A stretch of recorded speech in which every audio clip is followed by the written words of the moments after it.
Hey everyone, and welcome to another great week of FGS. You probably noticed we're not at the church together right now. We are each in our home. High five. Digital high five. Boom. Digital back in. Boom. Digital overhead. Boom. We are at home and we're having a blast on this. We hope you guys are doing well. So welcome to even a further down the rabbit's hole version of digital church. Whoa. Not even So we're crazy. What? not even we're in person this week. So guys, we hope you had a great week. We got some announcements for you as we kick off the night. Number one, we are on Insta almost every day, live at lunch, 12:30. So make sure you guys join us. We have a great time Sure. there. It's true. It is very fun. We also want to continue to use some Will They Scare videos. We can't really scare each other right now, but maybe whoa. And some 10-second talent. So make sure you still send those in to Scott Hudson. That wasn't funny, Matt, but I just thought about the audio spike that Scott is now going to have to edit. Sorry, man.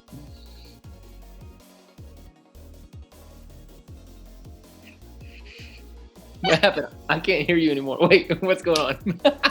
I don't know what's happening. Okay. we're Yes. just laughing silently. Will They Scare videos, 10-second talents. We need those things because we love you guys and we want to see those It's things. true. It's true. Also, we are still going through our 10 practices series. Tonight's practice number 7. We've got a good sermon for you guys and some good worship and yes, and some other fun things too. We got a game lined up. I think we got a...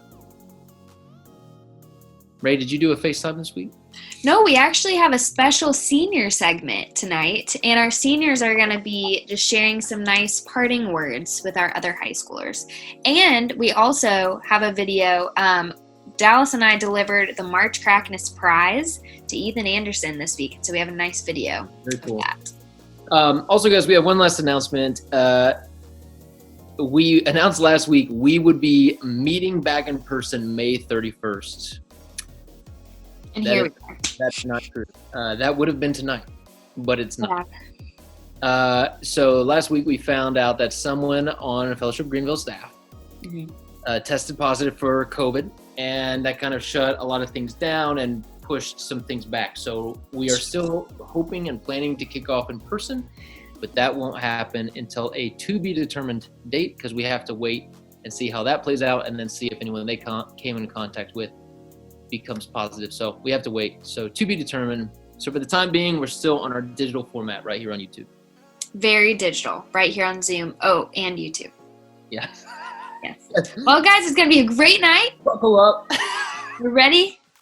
Yes. All right, here we go. 3, 2. What's up, everybody? We are back. That's my sick YouTube intro. That was really good. Thank you. This is Dallas and Brentley. We're back once again with a fun game. This time it is sort of like quarantine related, appropriate. Yeah. It's what is behind the mask in volume 2, but don't worry about that. We didn't play Yeah. volume 1. You don't need to. So the idea here is that you're going to see some images, maybe of celebrities or animals or who knows what, and it's going to have a mask over part of the image, and you have to decide what is behind the mask. So there will be a couple of multiple choice answers, and you just put the letter that you think is correct in the chat. Whoever has the Yeah. most correct at the end of the game, congratulations, you now have bragging rights in the virtual world. So Is that good. good? So good. So good. All right, so the first behind the mask is Brentley. Ooh, okay. What is the emotion behind the mask of this emoji? Is it A, sad, B, indifferent, or C, happy? We'll give you guys a few seconds to answer before we move on. That's very tricky because all emoji eyes are not the same, right? True. But our sad eyes are not always crying on emojis, I know that. Right. Happy eyes, I wouldn't say they're necessarily like bigger. Really, I don't know. I feel like this one could easily be any of the three. Yeah. Because it could be the indifferent one with just like the straight line. That's true.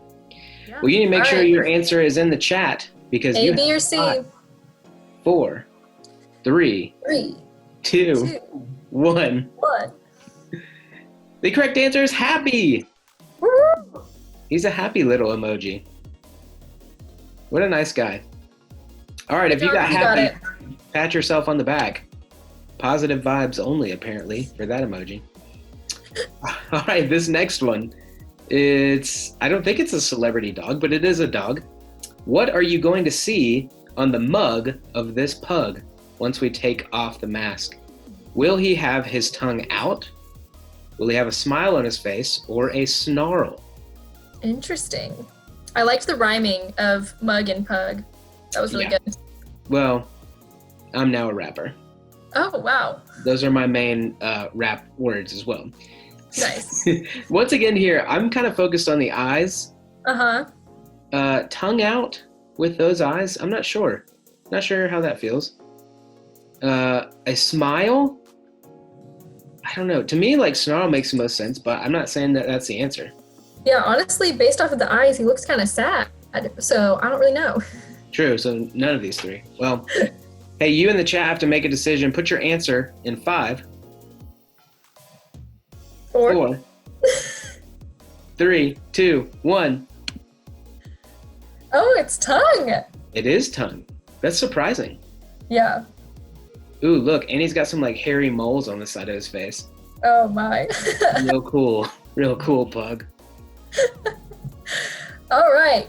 Number 3, remove the mask, and where will you find Steph Curry's mouth guard? Will it be A, the side of his mouth, B, on his teeth, or C, is he not even wearing a mouth guard? Ooh. Maybe Now- it's a question. Yeah, I don't want to ruin it, but Steph Curry is kind of known for his mouth guard. Yeah, so maybe it's just throwing it off this time, and there's no mouth guard. That could be. It could be kind of a tricky one like that.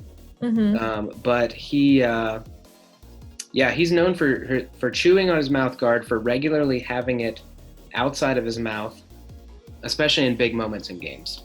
Mm. So I don't know what that means, but you better figure it out in 5, 4, 3, 2. 1.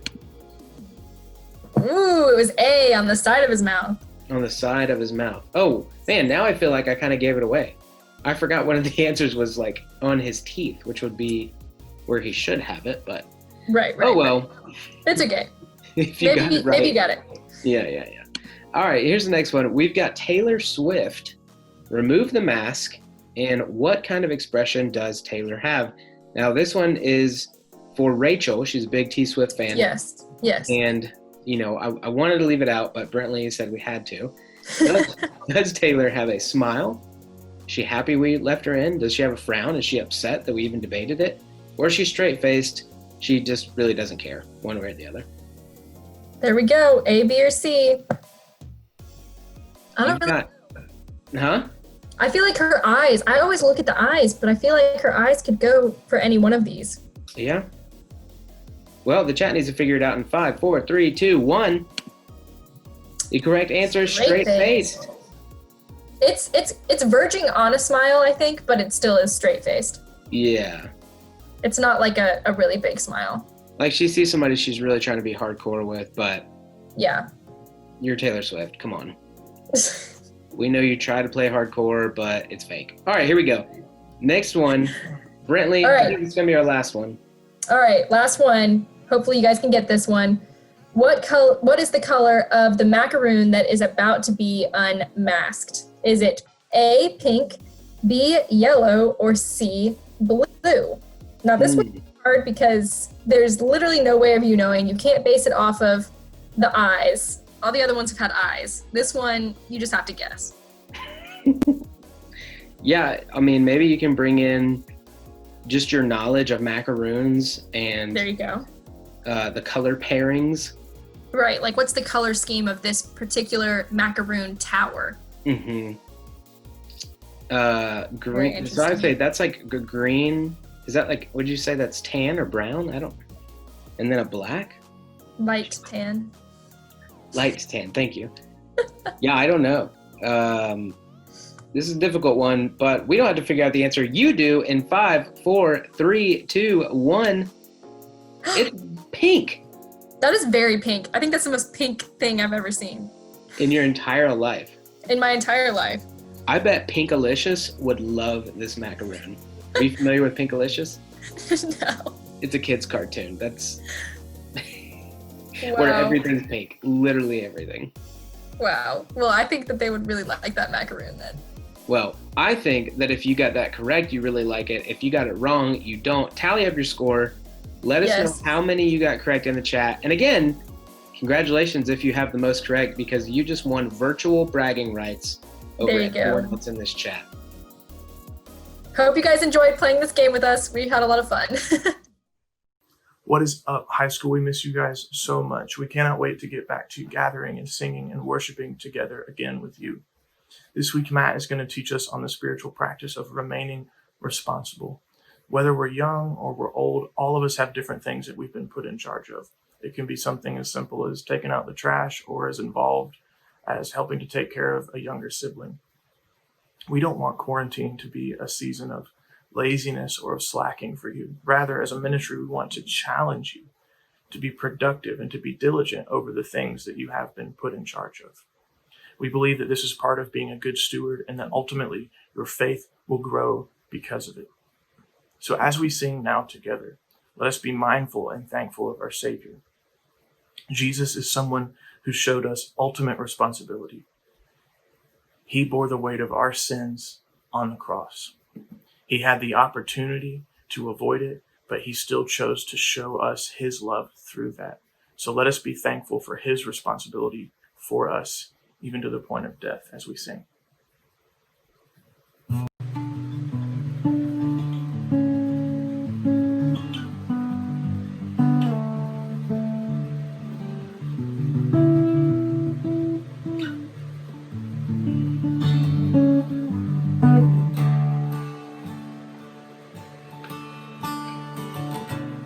Before I spoke a word, you were singing over me. You have been so, so good to me. Before I took a breath, you breathed your life in me. You have been so, so kind to me. Oh, the overwhelming, never-ending, reckless love of God. Oh, it chases me down, fights till I'm found, leaves the 99. I couldn't earn it, I don't deserve it, still you give yourself away. Oh, the overwhelming, never-ending, reckless love of God.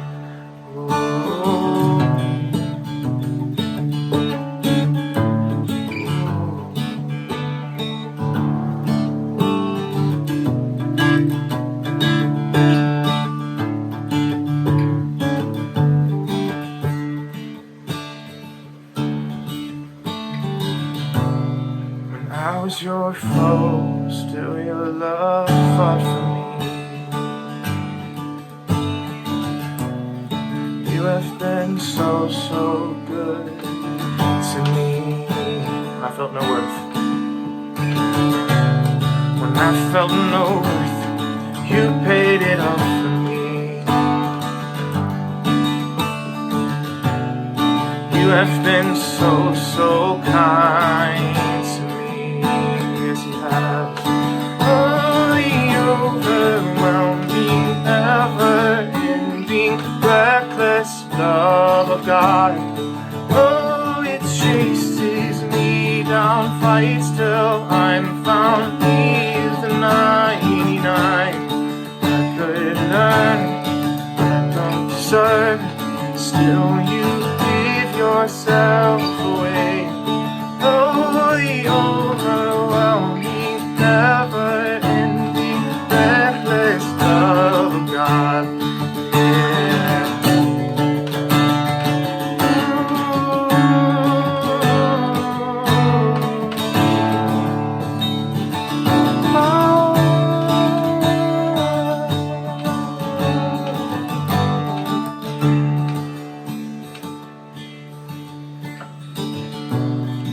shadow you won't light up, mountain you won't climb up, coming after me. There's no wall you won't kick down, lie you won't tear down, coming after me. There's no shadow you won't light up, mountain you won't climb up, coming after me.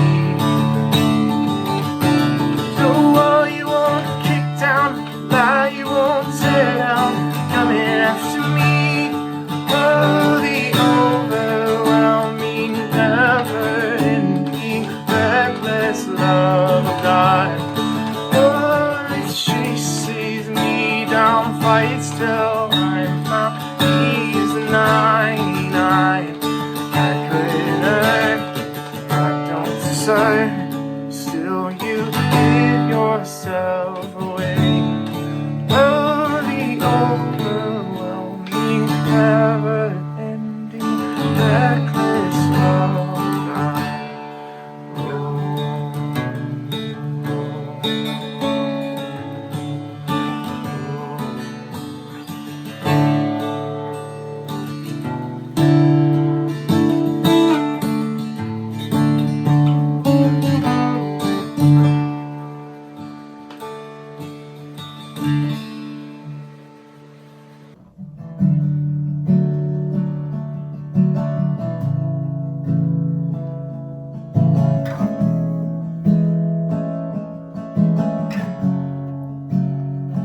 You are here, moving in our midst.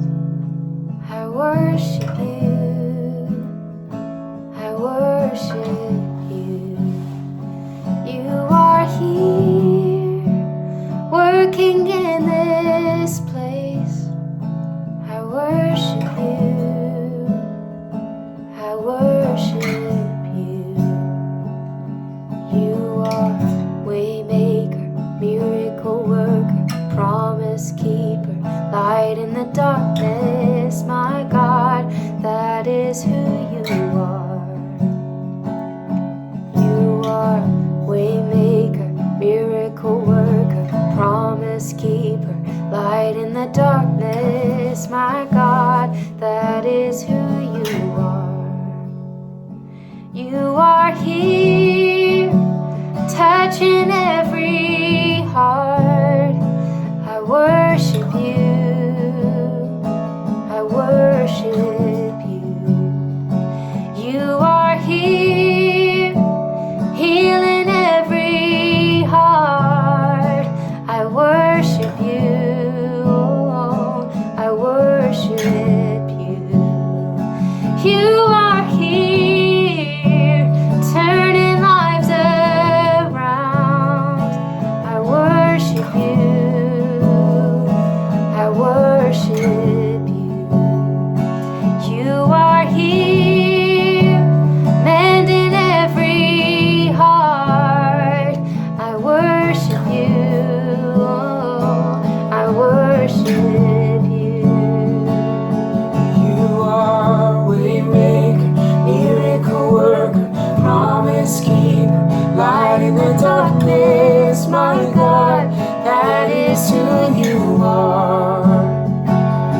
You are Waymaker, miracle worker, promise keeper, light in the darkness, my God, that is who you are. That is who you are. That is who you are. That is who you are. That is who you are. Ooh, that is who you are.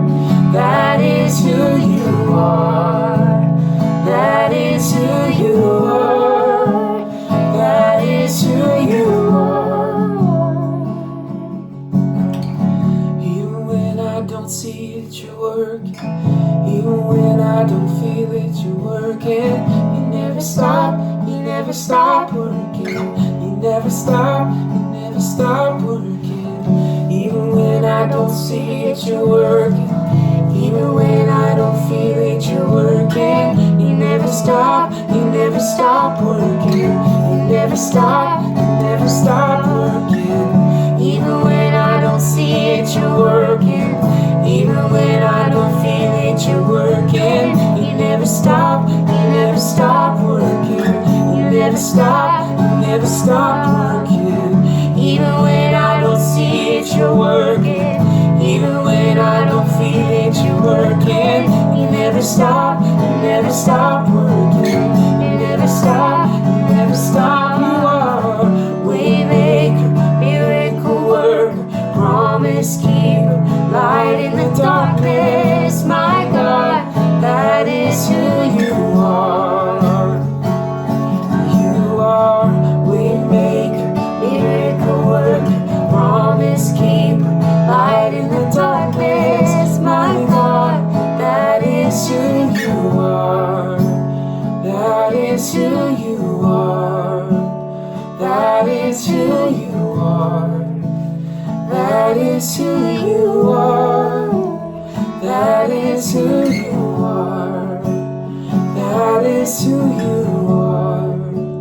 That is who you are.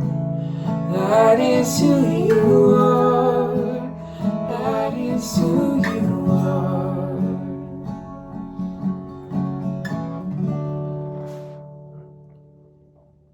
Yes, God, we trust you as the one who provides for us and the one who loves us perfectly. We're so thankful for that love. We're so thankful for your provision for us. It's in your name we sing and we do all these things. Amen. Hey guys, we want to congratulate our 2020 seniors as they move on from FGS, and they have some parting words of encouragement for you as you continue on in high school. So here they are. My name is Jess Weinberg, and I have been so blessed to have such an amazing experience through Fellowship Greenville students. I attended FGS for all of high school, but I started getting really involved after January of last year. I was really just spending some time reflecting on my faith and just realizing that I wasn't in the place that I wanted to be. And then I remember going one Sunday night, and Dallas spoke on every single one of the insecurities going on in my life, whether it was anxiety or physical struggles. Like, he hit on everything. And I just look back on that night as the moment that I really started living my life for Jesus. And it was at FGS, surrounded by people that I know loved me a lot and really cared about me. And then from there, I was just blessed to have people like Matt and Rachel who really pushed me to join a small group and get really involved. And as a result, I've been able to find the most incredible community of people. I've made just like lifelong friends here, people who I know really care about me and understand me. And Fellowship Greenville has just created a space for me that's just really safe, and it's been like a home for me. And, you know, it's just really given me like a safe place to cry or break down or experience a lot of joy and peace and just everything. Like, it's just been such an amazing place for me, and I've just grown so much through it. So an advice that I would give to any younger students is don't pass up all these amazing opportunities to get involved. Like, if there's a party, go. Like, if you have the opportunity to go on a mission trip, like, go for it. Even if you don't know people who are going, you're going to meet incredible people who are going to grow you in your relationship with the Lord, and you're going to find incredible community. And yeah, I'm just really grateful for everything FGS has done for me. Hey guys, I'm Ellie, and I just really wanted to tell you about how Fellowship has been some of the best years of my life. So I started coming in 7th grade, and before then, I never really went to church. It wasn't something that my family was interested in. And I'm from the North, so it just, religion was not part of my life. And coming to Fellowship 7th and 8th grade, I didn't really take it seriously just because I didn't really understand what it was all about. And then I came back like halfway through junior year, and something just kind of clicked for me, and I started going every single week and seeing people, like the students mainly, and just like how their faith radiated to everybody around them. Like, that was something that I wanted, so I kind of made it my goal to become that kind of person and that kind of Christian. And then I got the opportunity to go to the DR over the summer, And I think that's really when my faith kind of started to kickstart, because for the first time I was around people that their daily lives were surrounded by their faith and was centered on their faith, which is something that I've never experienced before. So coming back from the DR is when I really started getting involved in my faith and started living it out. And I could honestly say, like, if it weren't for fellowship, like, I would not believe in God right now. Like, it just wouldn't be my reality, just because of the way that, like, I grew up and the family that I'm in.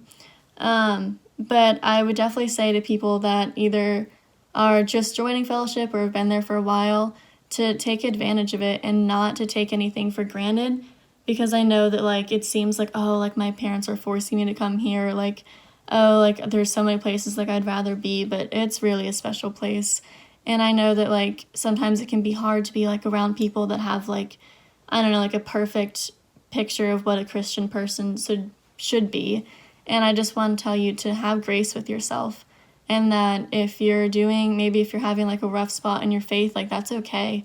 And just to, like, keep on pushing, and it starts small, you know? Like, you're not going to have, like, this perfect faith, because in reality nobody has that. And I don't know, I guess just baby steps.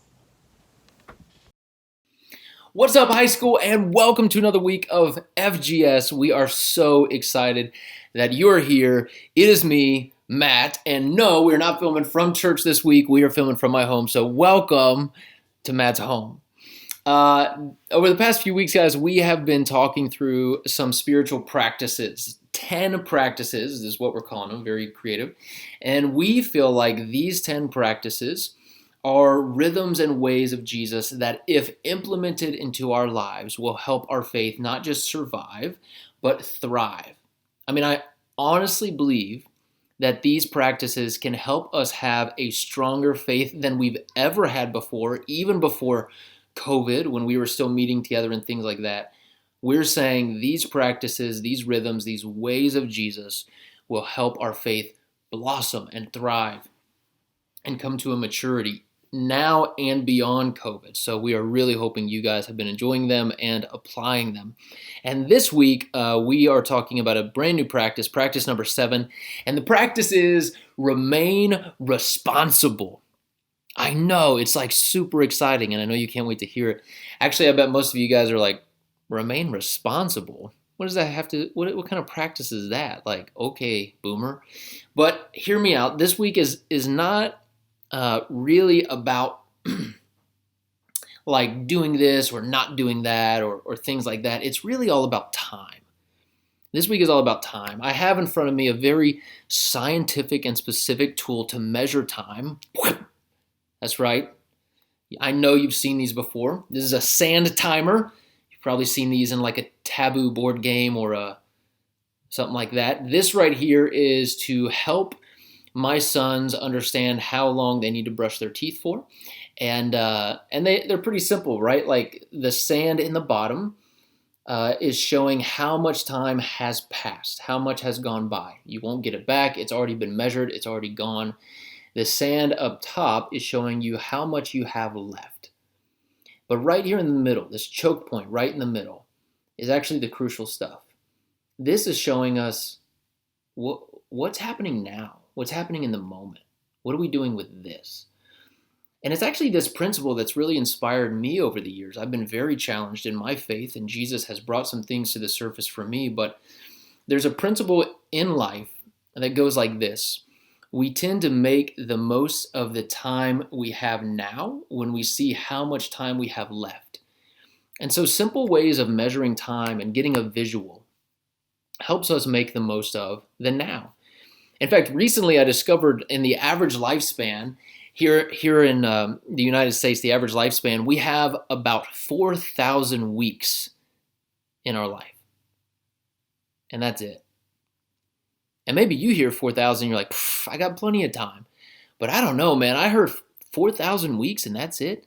And I did the math, and sure enough, it's about 88 years. That's average lifespan. I said, wow, 4,000 weeks. That's nothing. I mean, it just put this fire under me, right? We tend to make the most of the time we have now when we see how much time we have left. And so this whole idea about remaining responsible, this practice, is really driven by being faithful with time.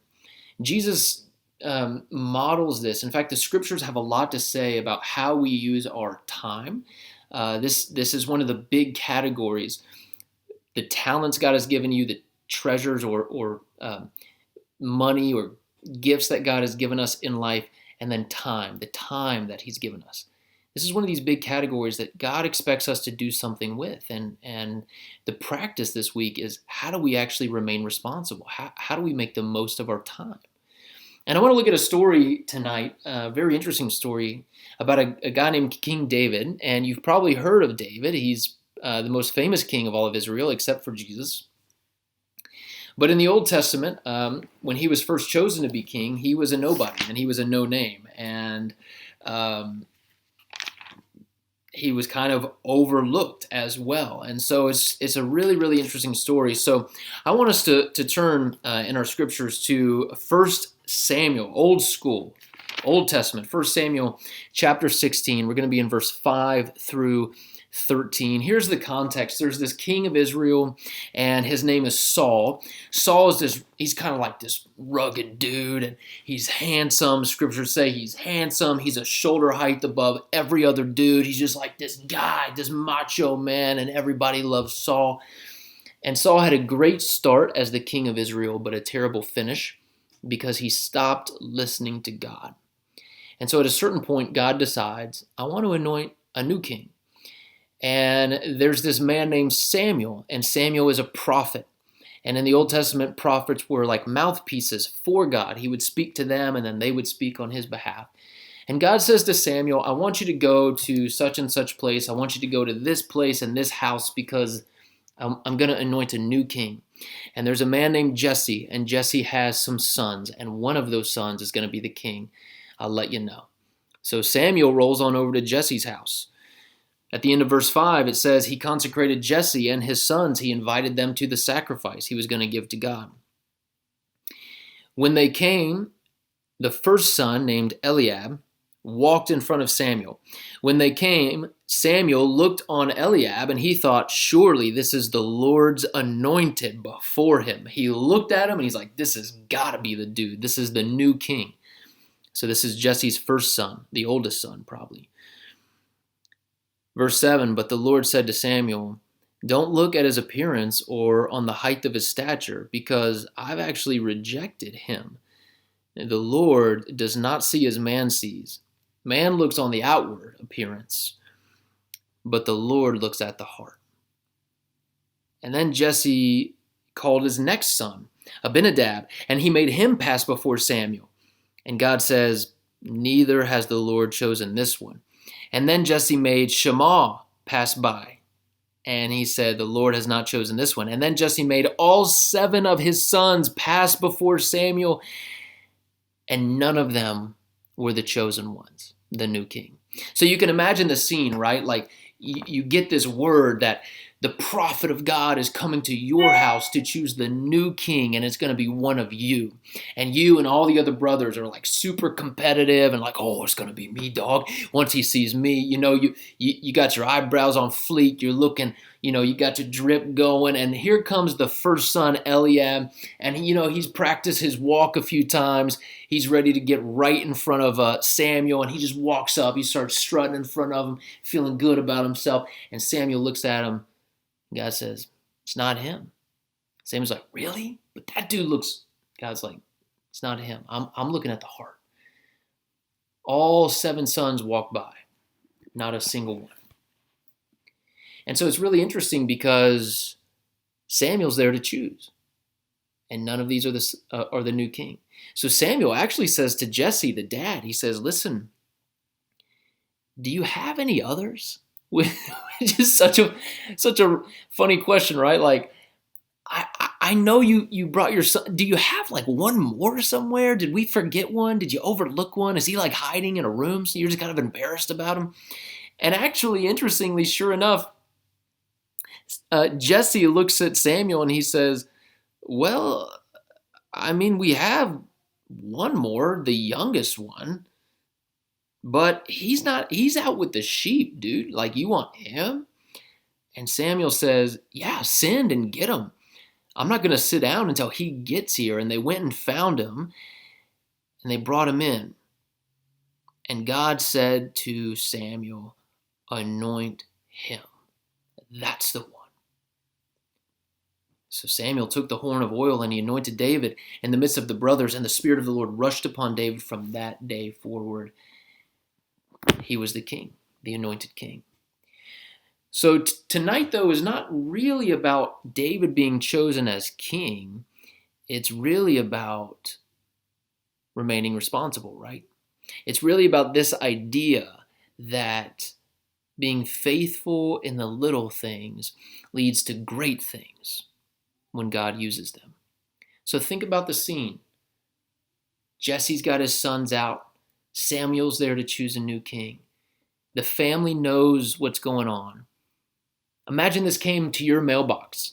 Hey, by the way, God's going to choose one of you or your siblings to be the next anointed. It's kind of a big deal. Everyone gets all excited, dressed up, practicing their struts or whatever. And then dad looks at you and he says, hey, by the way, I actually need you out with the sheep. I know it's a big event. I know it's a big deal, but I need you to take care of the sheep. And you're like, really? But can't I just skip it this one time? Someone's got to be there with the sheep, man. And you're the youngest. He's probably not going to choose you anyway.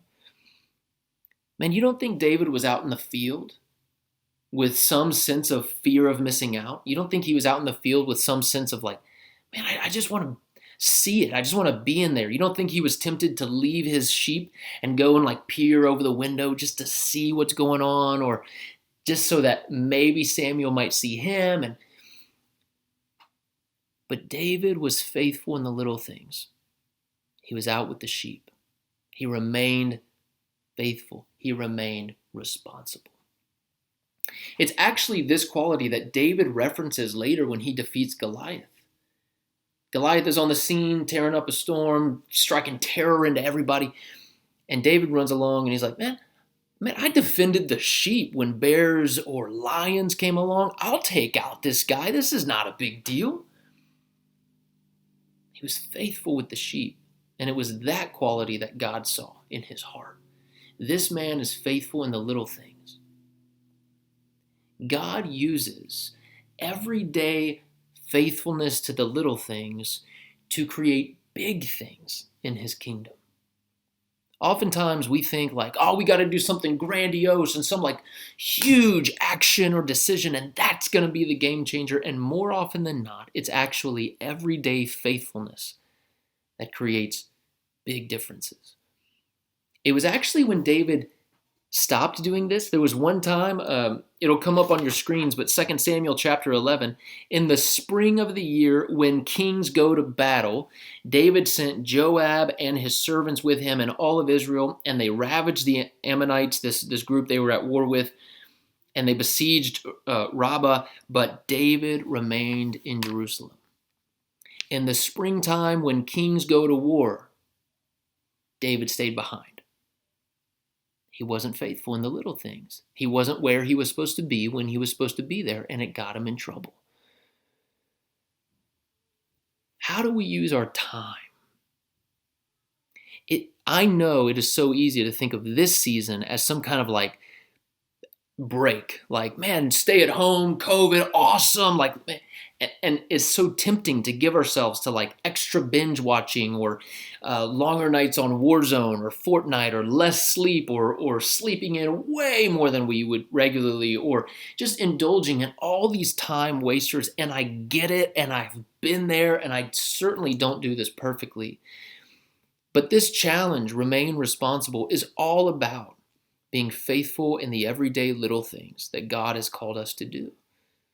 Whether that means not putting off homework, or whether that means being faithful in the chores that your family has for you, or whether that means making a phone call you need to make, or looking at colleges, or sending out applications, or whatever.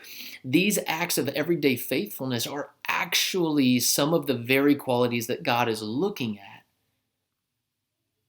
when he's looking for game changers, world changers. Who's faithful in the little things? Who's going to be with the sheep when I've got something big going on right around the corner? Who's going to be faithful? It's actually an invitation to partner with what Jesus is doing in this world. Jesus is at work and he invites us in to partner with him. But time is so limited, right? Like we only have so much of it. So what if we thought about it like this? Like this string here represents like eternity, time beginning and time ending, right? So like Genesis happens like way on this end of the string, right? And if you follow this path, you'll see this like one highlighted section right in the middle. What if in all of eternity, this one highlighted section represented our life? The amount of time that God has given us in this world. It's our chance to make a difference. It's our chance to build upon the foundation of those who came before us and set up the potential for those who come after us. But it rarely happens in these huge movements and like grand schemes and plans. More often than not, God creates big changes through small acts of faithfulness. David stayed with the sheep. It's easy to see this season as a break, but our challenge and our invite into this practice is, what if we actually remained responsible and were faithful in the little things, the things that God has for us to do, and we didn't neglect them and we didn't put them off, but what if we saw them as a way to step into what Jesus has asked us to do in this world? Because God is looking at the heart and he's looking for faithful followers, even in the tiny things. And so our challenge is accomplish some goals, set some new ones, but remain responsible. For me, I can easily just go about a day and not think strategically about what I'm doing. So one of the things that God has really challenged me with over the past few years is making the most of time. And so every morning at 9 a.m., I have a little reminder that pops up on my screen on my phone, and it says, live in the 60. And it's a reminder that in these next 60 minutes, in this next hour, how can you live in a way that brings the most honor and glory to God and uses time the best and the most wisely you can? And look, I get it. I've been sucked into TikTok portals, and I've gotten lost in Instagram and pulled some late nights and, watched a movie on Netflix, and it's like 1 a.m. and I'm like, oh, I should go to bed, but let's start another. Like, I get it. I've been there, but I'm not saying I get it perfectly, but God is chipping away at my heart and helping me understand, hey man, time is limited. You only have a certain amount, and I've only given you this chance here to partner with me in what I'm doing. Come on, Matt. Let's make the most of it. To partner with Jesus and what he's doing in all of eternity. And so live in the 60. Make the most of this next hour or this next day. I've also learned to begin breaking down the month. I have like a monthly view. Like, here's the things that I have to get done this month and I want to get done this month. But in order to do that, what does this mean for this week? So now I begin to delegate those and into the weeks. And if this week is going to be accomplished, then what does that mean today? Like, what are my top 3 goals for the day? Before I go to sleep, they got to be done. It helps me accomplish those goals so that I'm remaining faithful in those little things. So the challenge is to remain responsible, but it's really about, are we making the most of the time that God has given us? We're partnering with what Jesus is doing in this world, and we only have a limited amount of time, and it's the most valuable currency in life. So let us not waste it, but be faithful in it, because everyday acts of faithfulness result in gigantic kingdom movements. So let us be faithful, even if it's to sheep when the new king is getting chosen. That's what God is looking for. So students, we hope that this season is fruitful for you, and we get that it's tough. It's tough to be responsible all the time, but we're saying this is a good practice, and it actually becomes a world-changing practice too. So have a great night. Have a great week. We love you. Good night.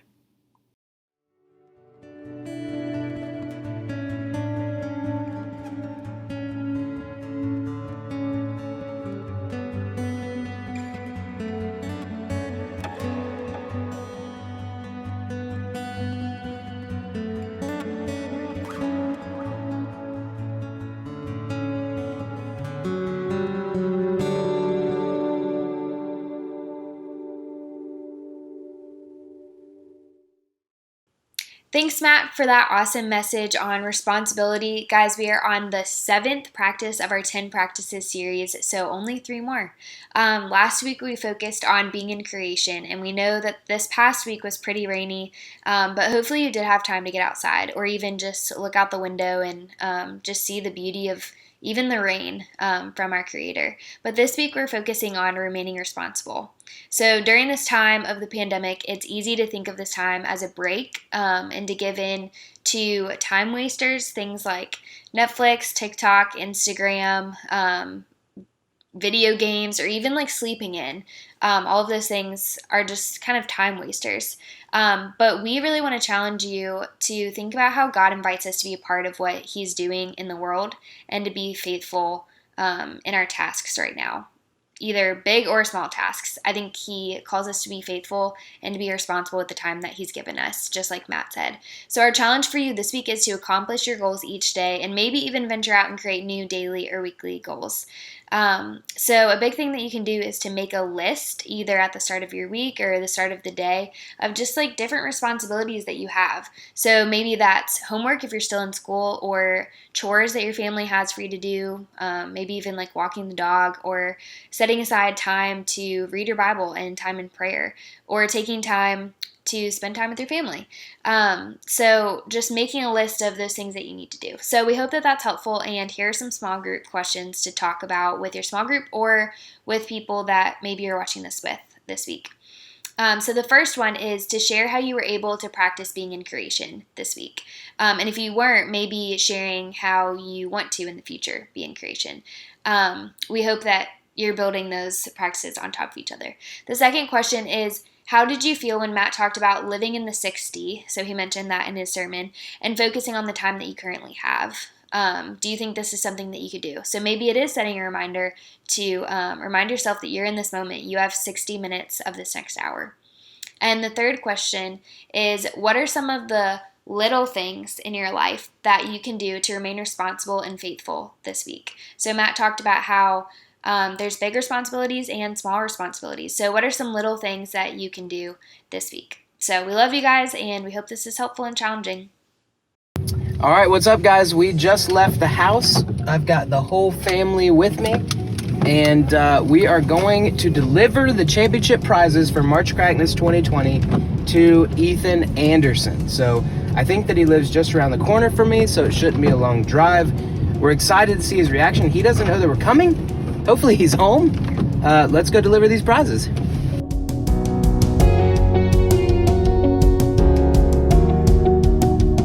All right. Yep, so here we are. We made it to the Andersons, even in the rain, sleet, sun, or shine. Snow. The mailman delivers. Thunderstorms. So we're delivering right now. It looks like they're home. We're hoping for the best. I just heard a dog. I don't know. Sounds big. Let's go.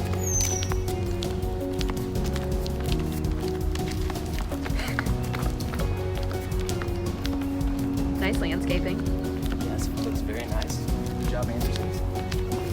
They're Americans. Happy Memorial Day. I